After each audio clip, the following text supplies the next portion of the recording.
Hey friends, this video is about consuming Amanita Muscaria, and at the end I'll give you a little bonus, which is my version of the reason why Amanita mushrooms are responsible for the main symbolism of Christmas. I offer Amanita to people that want to explore it, and I do that because Amanita is a really interesting mushroom to try for so many different reasons. It's also legal. And so one of my favorite books is something to the regard of Amanita, North America's legal psychedelic mushroom. And I also really appreciate this large textbook that I have on Amanita, which is called Fly Agaric, which is another name for the mushroom. And so those are some really good references for you to explore and do more of your own research. With that, I'd like to say that I am not a doctor, and I'm also not a scientist. I'm a citizen scientist. I do lots of science. But when it comes to medical questions, interactions with different medications, or using Amanita for things like MS, I have an inability to answer those questions because I'm not a doctor. But I would encourage you to research those things in depth, and maybe do so with AI, because it's quick and it's easy, and for the most part it's pretty good, but you need to know how to use it right so that you don't get wrong information. Anyways, now that that's all out of the way, so yeah, Amanita, I've been eating it, drinking it, and smoking it for years. And that's because I love it, and I've never had a problem with it. And so, you know, the number one thing that comes up is, isn't that mushroom poisonous? Yeah, it is. Just like alcohol and cigarettes and sugar and so many other things that we consume. And so it's how you consume it matters. And not just how you consume it, but how you prepare it. So if you're interested in a violent psychedelic experience, and the reason why Mario needs to eat that mushroom specifically to grow bigger or smaller, all of that symbolism in Alice in Wonderland. If you want an Alice in Wonderland experience, that happens when the mushroom is wet, okay? Wet meaning fresh. When I pull these guys out of the ground, they're heavy. They weigh like pounds. And when you dehydrate them, the weight reduces to a tenth or less of that original weight. And so, yeah, heating them is decarboxylation. We're decarbing. And what I believe is taking place is you're really removing the ibotenic acid, which is the poisonous part that does hurt you, makes you really sick when you eat these mushrooms wet.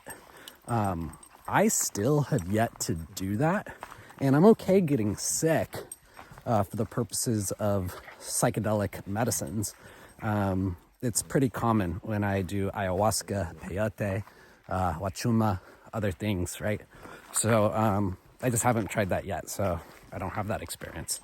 Also, there's lots of interesting recipes out there for how to make your Amanita different, including cooking it in milk or different spices and other things like that. So please feel free to explore beyond this. One thing I'll say about some Amanita products that are currently out there, I've tried like Amanita gummies, Amanita chocolate, and some of the tincture extracts, and I haven't gotten anything out of any of those, which is why I offer the Amanita raw. And when I say raw, I mean I offer this tea that I make. So there's 5 grams of Amanita Muscaria in here, decarboxylated, of course. There's 3 grams of reishi. Well, all the spores are now gone about a month later. And they're about to demolish this forest. That's what all these red markings are. So I feel more confident and comfortable taking this. And I'm gonna try to clone it when I get home. Wow.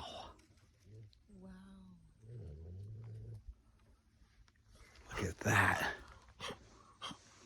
And 1/2 gram of magnesium. That's actually a complex of 10 different types of magnesium. And so this is gonna put you to sleep. Sometimes I actually just use this tea on my own for the purposes of having a really good night's sleep. Like before I'm gonna travel or do a lecture somewhere. So I love this stuff. And then when I offer ounces, I should probably start offering 1/2 ounces because somewhere in the middle is great. I offer it whole so that you can actually see it's Amanita, right? You can still see those white spots, the dots on the mushroom itself. And so that's really good for identification purposes. But if you're going to drink it or smoke it or eat it, I highly recommend that you take the raw mushroom and you put it in a blender and blend it. And that is to homogenize the product because Amanita has a really diverse potency difference, right? And so if you just take the stems and the caps and you blend them together, just a few seconds in the blender, and then work with that product from there, that's proper, right? So that means you're like doing it right. So I recommend that. Again, I've been eating, drinking, and smoking this for years. Not once have I had an adverse reaction. I've never gotten sick. I don't know a single person who has gotten sick off of this product when you treat it this way. So that's, yeah, no gummies, no chocolate, nothing's hiding. It's just the mushroom itself. And to me, I think that makes a lot of sense. Okay, so now we're gonna talk about the differences between eating, drinking, and smoking. To be honest, let me just get the eating part out of the way. I don't really eat the mushroom that much. I have before. I just prefer drinking it, and I really love smoking it. So we're gonna focus more on those. The mushrooms are actually not that psychedelic, okay? So if you're looking for a psychedelic mushroom experience, you can get that from Amanita if it's wet, like I said. But once it's dried, in order to get a psychedelic experience, you really actually need to consume 30 to 50 grams. That's a lot, right? And so I'm not recommending that you do that. I have eaten 30 grams before trying to get a psychedelic experience out of these mushrooms, and definitely consuming 30 grams is different than consuming 10 grams.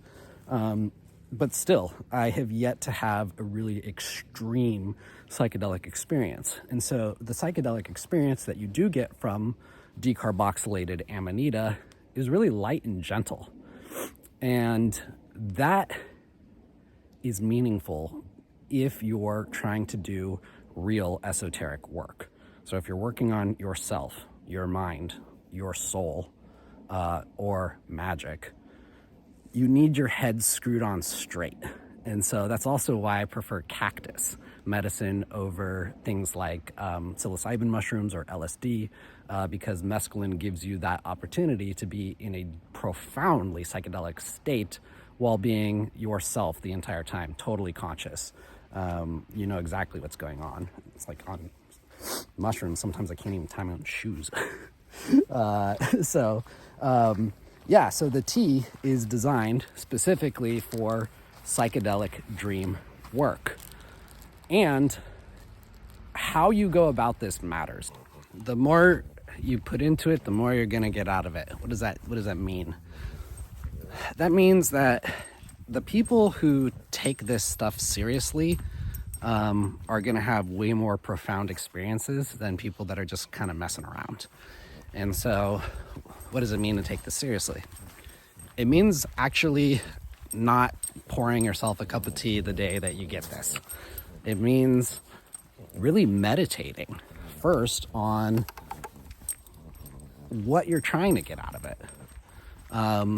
Put your brain and your soul together, and sometimes just shut up in your own head and let the offerings come to you. Also, give some offering. Maybe take a little piece of the Amanita and bury it in the woods or on your property and give it a little prayer. This is all about intention. And so the more intention that you put into Amanita, the more the Amanita is going to respond. And that's really true for any sacred medicine. And so, you're right.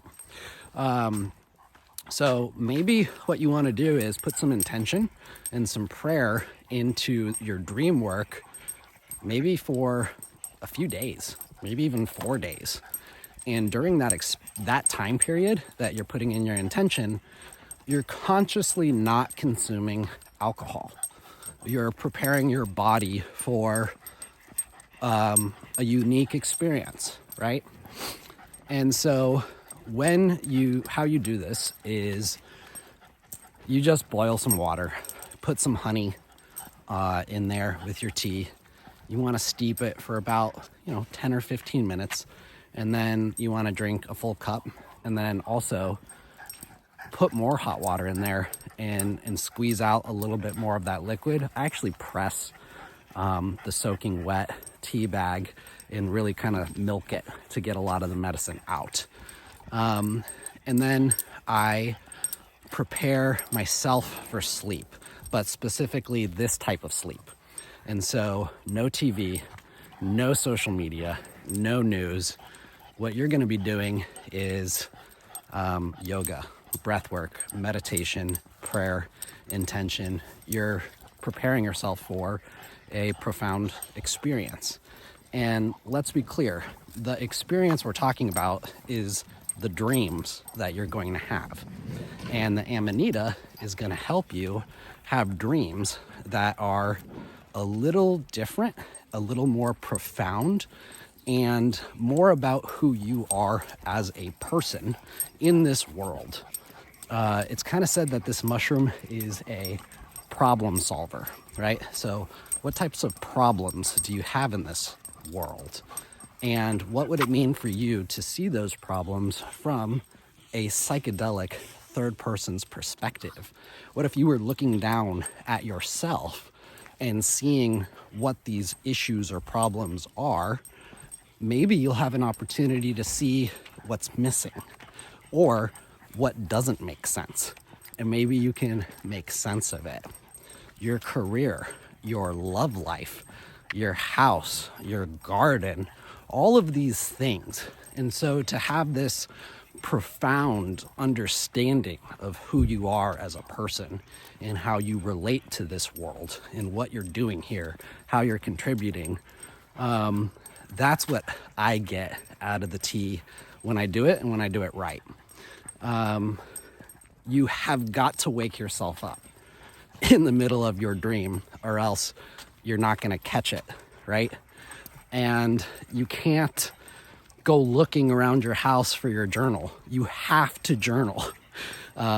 Sometimes I don't, and I always kick myself in the butt when I don't, because you miss it, right? You have to journal the second you wake up. So definitely go pee before you go to sleep, so you don't wake up too early. And try to get around 3.5 to 4 hours of sleep before you wake yourself up. So set your alarm in that way, drink your cup of tea, go to bed, and wake up 3.5 to 4 hours later and immediately start journaling. Then go right back to sleep, which won't be hard to do unless you're thinking too much. So go back to sleep, quiet your mind, do a body scan, help yourself go back to sleep. But before you go back to sleep, don't forget to put another timer on your alarm and maybe wake yourself up 1 or 2 hours later. I generally get 2 to 3 Amanita dreams per tea bag. So I'm gonna wake up, twice throughout my my nighttime sleeping by forcing myself awake. And then the last time is when you wake up in the morning. And don't forget to journal then either. Then go back and review your journal. That is how you properly use this mushroom for psychedelic dream work. You're not going to trip. So it's not like psilocybin, okay? So you're not going to have any type of intense psychedelic experience, especially at 5 grams. Now that gets into the ounces or half ounces. If you get a half ounce or an ounce of Amanita, that's awesome because, let's see, a half ounce is 14 grams. That's nearly 3 tea bags right there. So if you love the tea thing, you could make yourself 3 bags of tea. Or you could make yourself 2 bags of tea and then have around 5 grams left over for smoking. How much should you smoke at a time? I smoke anywhere between a half a gram to a gram of Amanita, and I always combine it with cannabis. Why cannabis? Well, you most definitely could smoke it with tobacco, like a rolled cigarette. And you might have more of a more pure or more profound Amanita experience that way. But again, remember, it's not a profound psychedelic experience in the first place, especially when you're consuming it decarboxylated and in small amounts the way that I am recommending. I'm not suggesting that you take these mushrooms. If you want to, I recommend that you take them dry and in small amounts. Smoking it with cannabis. My analogy for this is the throttle, right? You can really control your experience when you smoke it, way more than when you consume something. Because when you consume something, your stomach is going to take a long time to process that. So if you're not having a good time, you might be in for that experience for a while. The uptake is faster. You're gonna get it really quick when you smoke it, and it's also gonna go away much quicker too. And so how far you want that joint to go is your throttle, and what you're doing is you're putting a totally different type of fuel in the tank. And so your joint smoking experience is going to be different, stronger, and sometimes really interesting. And so I would recommend, if you're trying this, if you're smoking Amanita, to also smoke Amanita for a purpose, right? With intention. And maybe you're gonna smoke a half a gram of Amanita with a half a gram of cannabis, so you've got a full gram Amanita cannabis joint, and you're gonna do that before you do a meditation or yoga. And that's just, it's perfect for people that want to have an elevated experience in their life without tripping face. Tripping can be hard, right? And so sometimes working with sacred medicines in a way where it's just more gentle, there's a lot of time and place for that. I think there's more time and place for gentle sacred medicine work than there is really hardcore sacred medicine work, which is not easy, right? Peyote ceremonies, oh my goodness, that is not easy. You got to put your big boy boots on for that one. Whew. That's why Amanita is just kind of cool, because it's not that big of a deal. You can just roll yourself an Amanita joint and just kind of chill out or check it out. And again, with the half ounces or ounces, you can play around with it a little bit more. You can drink some of it, you can eat some of it, and you can smoke some of it. And that's what I like to do personally. So anyways, I hope this portion of the video has been helpful to anybody who's considering consuming Amanita Muscaria. I absolutely love it. All right, Santa Claus. So check this out. Hopefully by now you have seen a picture of the Mongolian Amanita shaman woman who dresses like the medicine that she offers. And so in their culture, whoa, they do really deep, really profoundly psychedelic work with Amanita. In fact, they feed it to their reindeer, and their reindeer filter out the ibotenic acid in their liver, in their stomach. And the shamans collect their urine and drink it, which produces a really profound psychedelic experience. And there's lots of records of humans also drinking Amanita urine from other humans, primarily in India, more than anywhere else. Anyways, the Mongolians, they dress up like this mushroom, which is red with white spots. And so having a red suit with white cuffs or a little white dot on the top of your red little hat, that is just literally straight from the Mongolian shaman Amanita culture, the color red and white. So let's just get to this quick.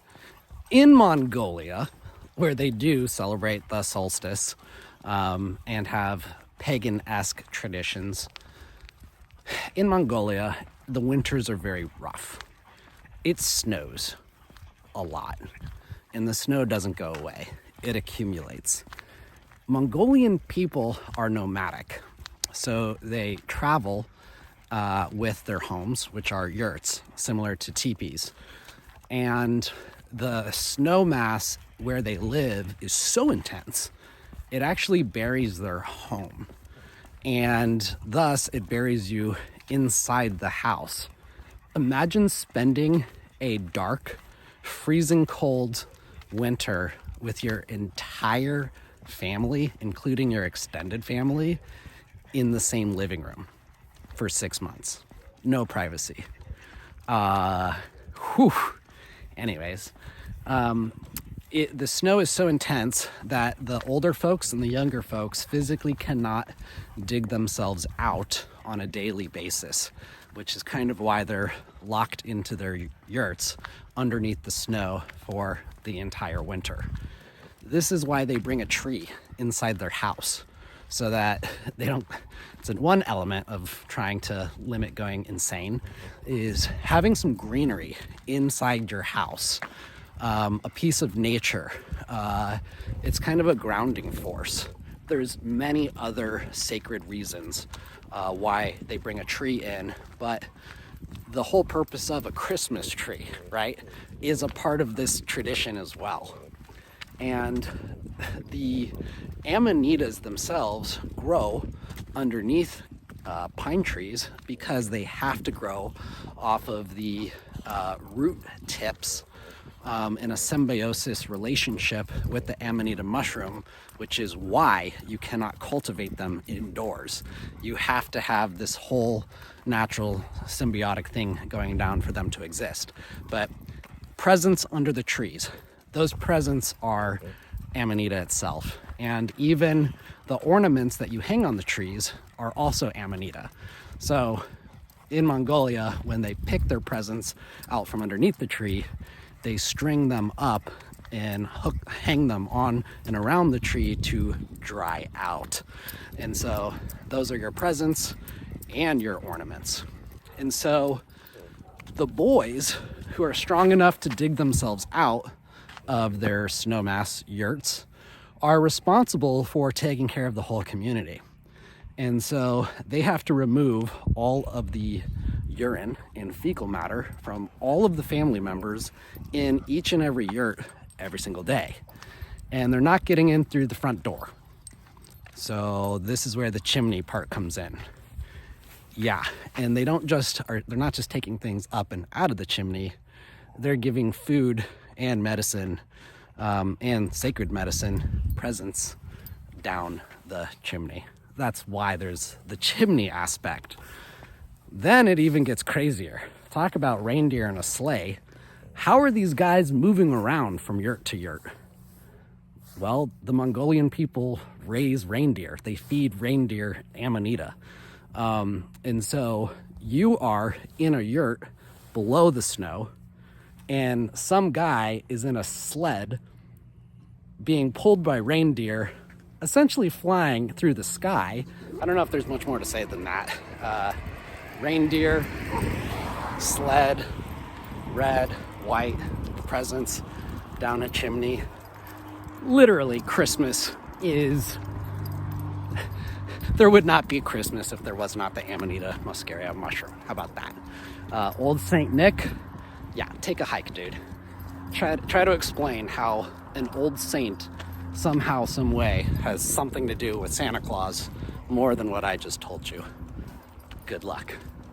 Hey, if you're not signed up for my emails, I send out a lot of info, keeping people up to date with my research, my education, courses, classes, live lectures, and product offers. So in the description, I'll put my email, and maybe I'll put my order list down too. I don't know. Stay in touch and follow me on my other socials, max.montrose. Hope you learned something new.